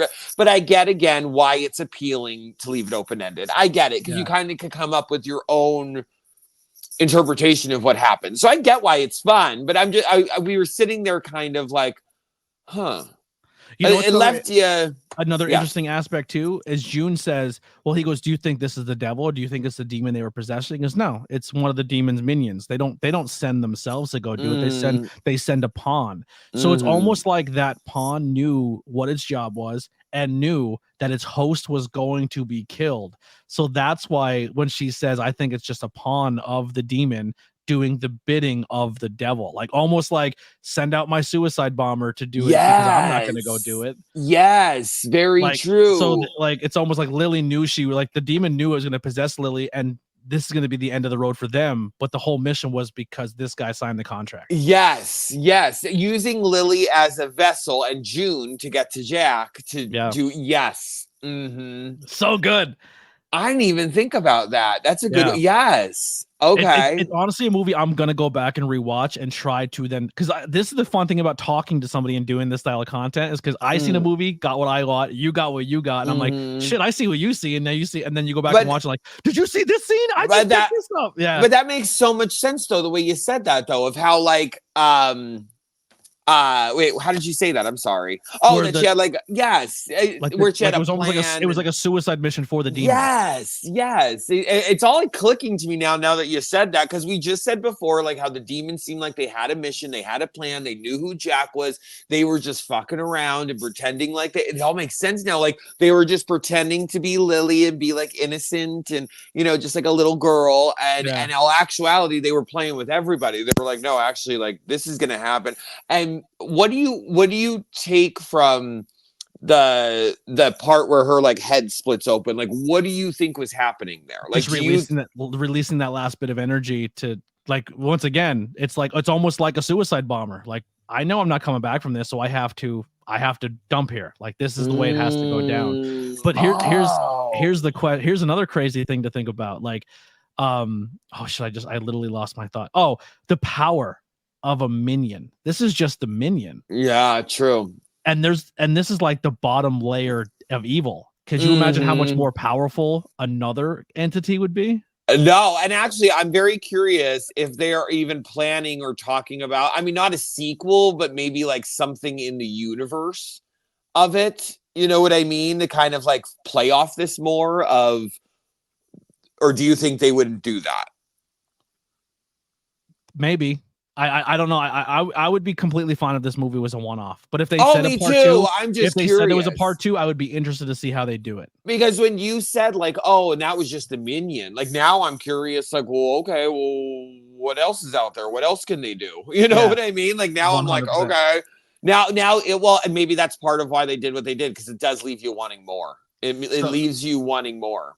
So as far as I just downloaded an app called Letterbox where you can like kind of like rank your movies that you watch. I'm not saying people have to go download it, but I did. So I'm going to start ranking my movies.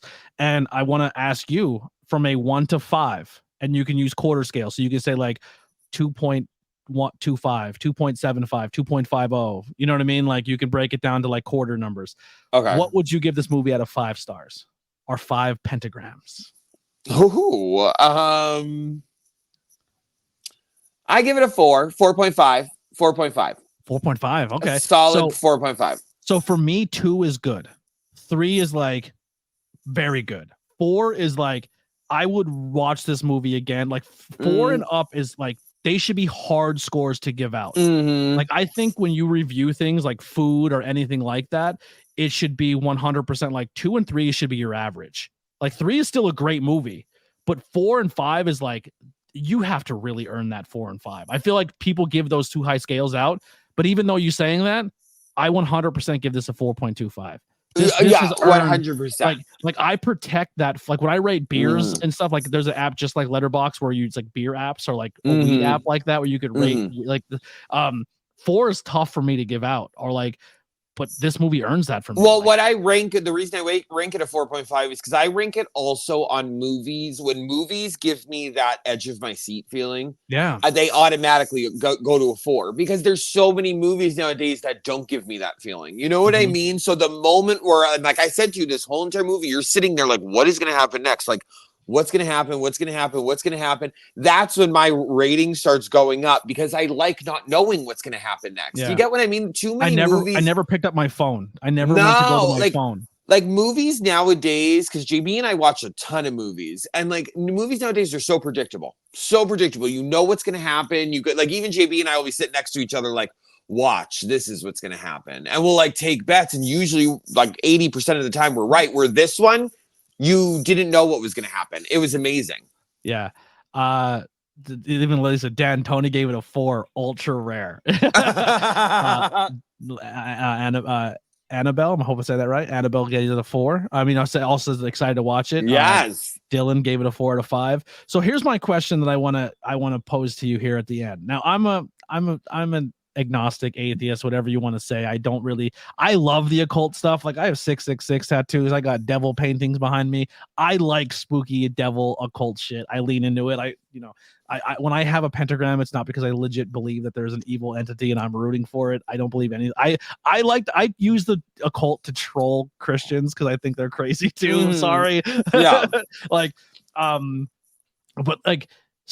if you were in a situation, right? We want to be famous content people. We want to be famous and have all the money and everything we ever wanted in life, right? Like everyone at some point, like if it was offered to you, would you take it? If the contract was offered to you of like, you have to go and sign your thing here, we're gonna give you everything you ever wanted, everything that everything you thought you wanted, even beyond your wildest dreams, you're gonna get more. Would you take that contract? No. And I could honestly say that no. Yeah, I wouldn't. I wouldn't, because I don't sign it because I would not believe in the paranormal aspect of it. But then once again, like in my brain, it's like I would sign it just because I'm like, this is bullshit. Like none of this stuff is real. And then like you're gonna give me money just so you, because I put my name to paper. Like you're gonna take my soul. Like I don't believe that. But then and that's why you get your soul taken. Yeah, exactly. That's why you get your soul taken. Like honestly, the scariest part for me would be like, if I put myself in his shoes, like, I would totally sign that contract because I'm a non-believer. But then once this was absolutely presented to me in this fashion of just like this extremism of just pure evil is in front of you, I would be like that's a whole nother layer of fear to me. I'm like, I was wrong about all this. Well, that's why I think about it, because I always think, like, me personally, like, I think Hollywood is scary. I think it's like filled with pedophiles and it's like filled with some like weird fucking shit. Yeah. And I think like the moment you sign that, you're introduced and you're like put into all that weird shit. And that's why I'm my like, theory too. Like like I said before, the gay agenda, right? If the gay agenda is not deemed as evil, then it's no longer used as a bargaining chip or blackmail. Yeah, and like so it's kind of fun that it's going back to that. But now the new blackmail is using younger kids because there's no saving that. Yes. That's the new evil. Yes. And that's what I mean. That's why I would never want to, like, I don't want to be famous. Being famous seems like it sucks. You know what I mean? Having too much money seems like it sucks. Sorry, but like it does. It seems like I'll it take sucks. A little bit. I mean, a little bit. Hey, listen. Comfortable. I'm fine being comfortable. But some of these people with like 14 rooms and like these huge houses and it's just them and like their part, like it just seems insane to me. And then I feel like also you're more willing to do weird shit to keep up with that. You get what I'm saying? To keep up with that lifestyle, and you're willing to like do more. And it just seems like a vicious cycle. That's why I would probably be like, nah, I'm good. You're good. Like, all right, bring on a possessed little girl. I need ratings. Nope. I'm good. Yeah. But also, let me say this though, because it would come with a price. You get what I mean? Because you're See, not I would just go gonna in so ignorant to be like, this is all bullshit. There's no Yeah, but price. then what if they kill someone you love? Yeah. You're gonna die eventually. Lily, Mom! run! Lily, See you, Mom. I love you. Your mom and Lily, and Anthony's gonna be high on the hog. Listen, And we've been broke this whole time. I'm gonna be honest. If someone came to me and said, your mom made a deal for a couple billion, you gotta go. Like, you know what? Our family's been poor for long. I'll take that. How we're doing it? How we doing it? Make it quick. It's for the greater good. I don't care. This place sucks anyway. Anthony, don't you dare. No, you wouldn't. Stop That's my mom. I would do him first. See how I was raised? It's dog eat dog world. I would do him first. Yeah. We have dinner tonight was ramen noodle. You know what I'm saying? Like someone's dying if we can get steak in this house. You know what I'm saying? Damn. Yeah. And that's with love. Someone's dying. That's with love. That's true love in a family. Like, I'll die so you get a better meal. Like, bro, we have shit cars. You know what I mean? Like, she needs a new car. Like, my life's not worth a car. At least she has a cool ride for a couple months. You know what I mean? Like, you can always make another person. That shit happens all the time. You ever see some of the people who have kids? It's not a hard job. No, I know. Any idiot could have not a hard job to raise them. It's just not hard to make them. You know what I mean? Any idiot. So funny. Oh my God. Stop it. Oh my God. Yeah. Real quick, I want to give a quick shout out to Joni. So Joni actually has become a moderator on my TikTok now as well. I started doing lives on TikTok and Joni's been showing love. Joni has been a superstar, teaching me how to do things on social media. Fantastic. I love the support, Joni. Thank you so much. Joni is amazing. Joni is a mod in my lives, and she does a great job, and I'm so appreciative of her because she does such a good job, and she's just great. Great. I love that. Went places. I hope everyone enjoyed this episode as much as I have. We just went some places. Anthony and everybody over there are ready to kill each other for some steak. If the devil walks up with 12 fucking ribeyes, guess what? One of them are going. Yeah. It's like the episode of Fear Factor where we're all lined up and they're like, who will sacrifice? They will. That's your grandmother. She literally has a good maybe 10 years left. We're hungry. You know what I mean? Like, thanks. Yeah. Lily said steaks on the table. I mean, if we're talking steak. Yeah. If you want to save my salvation or Dante's, we have merch pages. We have ways that you could donate so we don't have to sacrifice our grandparents, our mothers, our partners. You know, it's all there. You know, my mom, I would rather lobster. See, my mom's already trading up. You know what I mean? The devil sells meat door to door for a low price of one soul. Yeah. Oh, they're like the Swanson truck. Remember the Swanson trucks? Yes. Yeah. It's fucking corn dogs ever. It's just the devil driving around. That was the devil. Yeah. That was the devil in the Swanson truck. So much fun. My God. Before seafood, my mom makes mean seafood. That the only way she can describe that seafood is that was definitely a recipe from another world. Devil's food cake, seafood salad made by Satan. Love it. All merch ideas, all great merch ideas. Yes. Oh my God, what did you say today on your video? I'm wearing my Walmart jeans. If you don't like it, eat it or something like that. Eat me. Eat me. Yeah, that's the new shirt. Eat me. I want it to be like, I don't know, like an angry, I was gonna say like an angry cupcake or something, and it's just like, eat me. Not an angry cupcake, but maybe just eat me in like green oozy letters or something. I don't know. But I'm looking to make one that says, it looks like a gas can and it says fueled by spite. That's I want I want that on a shirt. I need that on a shirt right now. Oh my God, I love one that. more last plug before we get out of here, and it's more of a plug to Shudder. So if you are like, hey, I want to subscribe to Shudder, it's only one movie. Like, what? Like, you know, is it worth this? You know, I think Shudder's only like $5 or $6 to subscribe to. Oh, is it? Yeah, it's I really didn't not know expensive. that. Oh my God. It has so much good movies, and it breaks it down by by slasher or paranormal or supernatural. Like, it's broken down so cool, and there's cool TV shows on there. And one of the shows that I'm obsessed with right now, Where I Met You, we talked about it. It was a drag show. Dragula is a you said that in my live today that you were watching it. Oh my God, I'm obsessed. I can't stop. It's drag, but it's fucking horror and punk and filth and just like it's shot like a fucking reality show. So like they go backstage with the drag queens and they're all shitting on each other like, fuck you, bitch, you scumbag. And like, then they're out performing and they're yeah. Oh my God, I love that you're watching that. Love it. So fucking good. I don't think I could ever watch another drag show because I Dragula is the cream of the crop to me. Like, I don't know if there's a Dragula scene in our area, but I'll be there every fucking weekend when I get my car.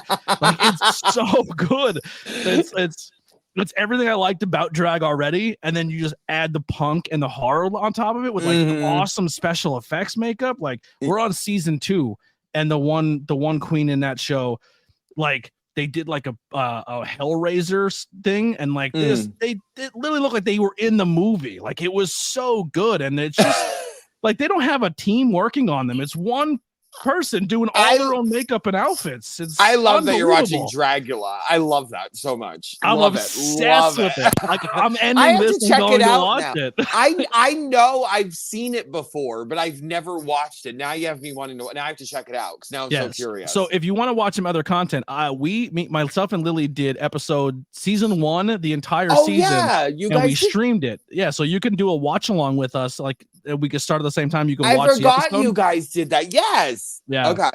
But the only problem is we couldn't watch the reunion season for season 1 because it wasn't on Shudder. So like, there's some episodes that were like taken off of Shudder. So like season 2, I'm gonna miss like the second to last episode of the season because it's just not there. But I wonder, it's amazing. Why. It's so good. I'm so curious about that.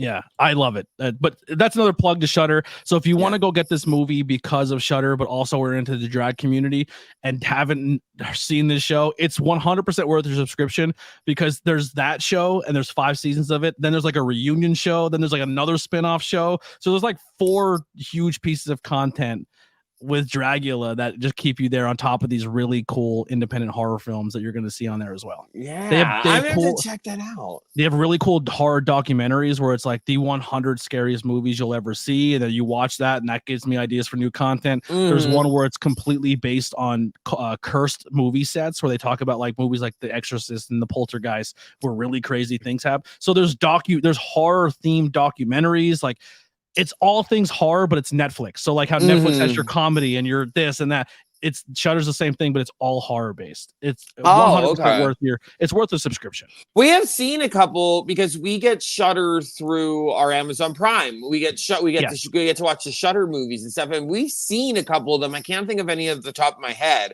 but I do remember a couple of them that we watched that it said Shudder on the bottom, like it like just had their little promo and stuff. But we've definitely seen them. It's a great app. Yeah, I'm gonna check them out more. So do you have an idea for another movie you want to come back to? It doesn't have to be horror. It could be anything. Well, why don't you pick one this time? I picked one this time. So why don't you pick the next one?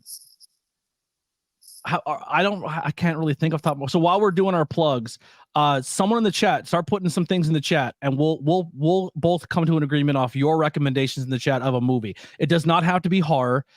If you could find it on a streaming service would be a plus. So don't give us some like obscure Italian film that we have to like find a tape on eBay for, you know what I mean? And then we'll open up like a Divic box and now we're possessed ourselves. So give us a few suggestions in the chat. We'll go through Monster Squad. Yeah, bodies. I've never heard of it. I've heard Monster Squad, Rocky Horror. Rocky Horror is definitely one of my favorite movies of all time. Mean Girls. You've never seen Mean Girls? I've never seen Mean Girls. I started watching it the other night and I liked what I've seen so far, but I've never seen. Is Mean Girls on the list? I have a pen and piece of paper right here. I'm gonna write some of these down. All right, we'll write down Mean Girls. I've never seen Monster Squad. So I'm gonna write that down. I've seen Bodies. That's really good. Everyone, I think I think Mean Girls is getting a lot of people are saying yes, Mean Girls. So I'll watch. We'll do this. We'll do Mean Girls and Monster Squad. They'll be the two that we okay. We'll write Bodies. What is Bodies? It's like they're all locked in a house. It's really good. It's really, really good. They're like all locked in a house at a party. They start playing like, and then like games and like death happen. It's really, really good. It's really, really good. It's like horror, but like modern horror, but like really good. It's like one of those ones where you kind of don't know who the killer is. You know what I mean? Like where you're guessing who the person is the whole entire time. Have you ever seen You're Next? Yes. That was a good one. All right, I'm trying to find one maybe you haven't seen. I'll write it down. Well, but I'll have to see. I'll scroll through some. I'll scroll through some stuff.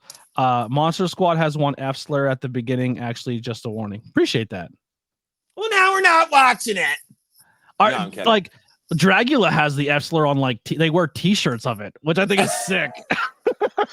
I'm all about taking the power out of words. Like, you know what I mean? Like, the new Strangers is definitely something. Once something new hits the streaming, I'll put another one up for us. But I think for now we'll land on Mean Girls, Monster Squad, and Bodies. I am down. We're already locked in for 3 more pieces of content in the near future. Yes, I'm with down. ABJ and Dante. Yes. I'm pumped. This is a lot of fun. Me too. I agree. So much fun. So much fun. I can't wait for you to watch Mean Girls. Oh my God. I am so excited. So here's what we'll do. We'll watch Mean Girls. Okay. Now that I have a car after this weekend, we should meet up and watch it together. Okay, 100%. Okay, I'm down. And then we'll watch it again, like my strategy, where I'll watch it right before I go live. Okay, we'll do that. We'll plan a hangout. I get to try, JB's amazing cooking. Yes, 100%, 100%. Yeah, we'll pick. So now, will this be next month? Yeah, sometime in June. Yeah. Okay. All right. You just let me know the date, and we'll pick a date, and you guys can come down, and we'll have dinner, and we'll watch it. 100%. Perfect. Yes, we're locked in. Yes, we are. I'm excited now. So everybody better be here. Yeah. One thing I want to plug really, really quick. Please plug anything you want. I'm involved in this thing called Pass the Hat. And I just want to tell everyone to go check out Operation Olive Branch. They are a grassroots movement to organize and promote the safety and well-being of Palestinian families. So you can go there and donate $5, spread the word about it, help the families out. But it is a really, really great thing. Aaron Hadamar, who is on TikTok, is trying to get everybody to at least check out Operation Olive Branch. Even if you can't donate, go check it out, read up about it, and it's just to help the families in with what's going on overseas. Sorry, Destiny's Rusty in the chat. Okay. Remember I said was the last episode I wore my Rusty jacket because one of your mods' names was Rusty? Is that Destiny? Is that Destiny saying they're Rusty? Are they two different people? I don't know. Oh no, I think it is. Rusty, is that you? That's why I'm just double checking. I didn't I want think so. Yeah, if that's the case, Destiny, if you haven't watched the last episode, yes, it is her. I did. Hold on, guys, I have to let Flynn in. He's like, I did. We did on the last episode, but yeah, super cool. Yeah, definitely go check out that link. Everything is linked below with Dante's content. Please go follow Dante on TikTok, all platforms, even YouTube. Right. So let's get more subscribers on the YouTube side because we don't know the future of TikTok, and we need to get Dante popping just as much in other places if TikTok's not a thing. I'm coming back to YouTube. I have a video in mind. I just haven't filmed it yet, but I have a video in mind that I'm going to be doing. I just don't know when yet. I'm one of those people that builds it up in my head too much, and then like, no, I'll do it next week. No, I'll do it next week. No, I'll do it. I'll get it. I'll get it. Yeah. But I'm going to do a new video soon. It's going to be a makeup video where I'm going to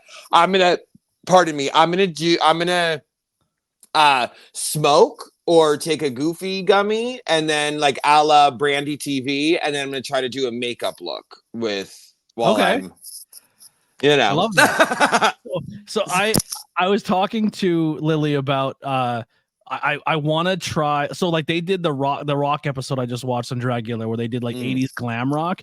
I said as a joke when I went to my first drag show, I'm like, I'm a huge fan of drag, even though I've never seen one. Like, what do you mean? I'm like, I love Motley Crue. The first time I've ever seen Motley Crue, it was drag. They dressed essentially as in drag and did like the 80s glam, shout out the devil. So I don't think I'll have the balls to do it like on just a stream. It'll definitely have to be like a Halloween setting because once again, I'm still breaking barriers for myself. You know what I mean?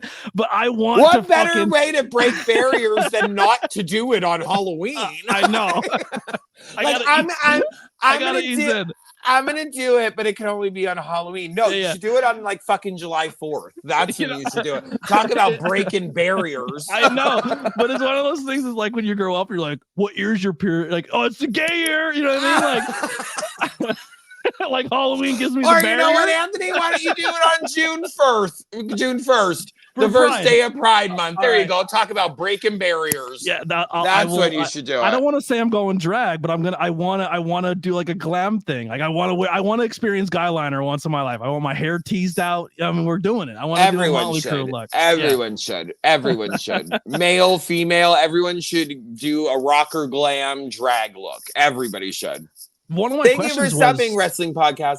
Sorry, one of the cool things I was asking on the one is like, is there straight heterosexual dudes in drag? And then, well, they weren't straight heterosexual, but they were. Oh my God, I'm so sorry. I'm not trying to be insensitive. I'm learning. I promise. Like pansexual, where they're married, have kids, the whole nine, but like they're also drag performers. But they're married to a woman, but they do drag. And I was like, that's a cool dynamic. I didn't know that was a thing. Like, so like the drag show stuff is teaching me so much stuff I didn't know, terminology. I'm, you know, okay. Well, first of all, I was gonna say because pansexual isn't pan like you're in anything like it's open spectrum. Yeah, but that doesn't. Yeah, I'm learning. I'm sorry, but that doesn't mean okay. So pansexual means that like you don't look at the person's gender. You just you're in love with the person. Got you. That's what that means.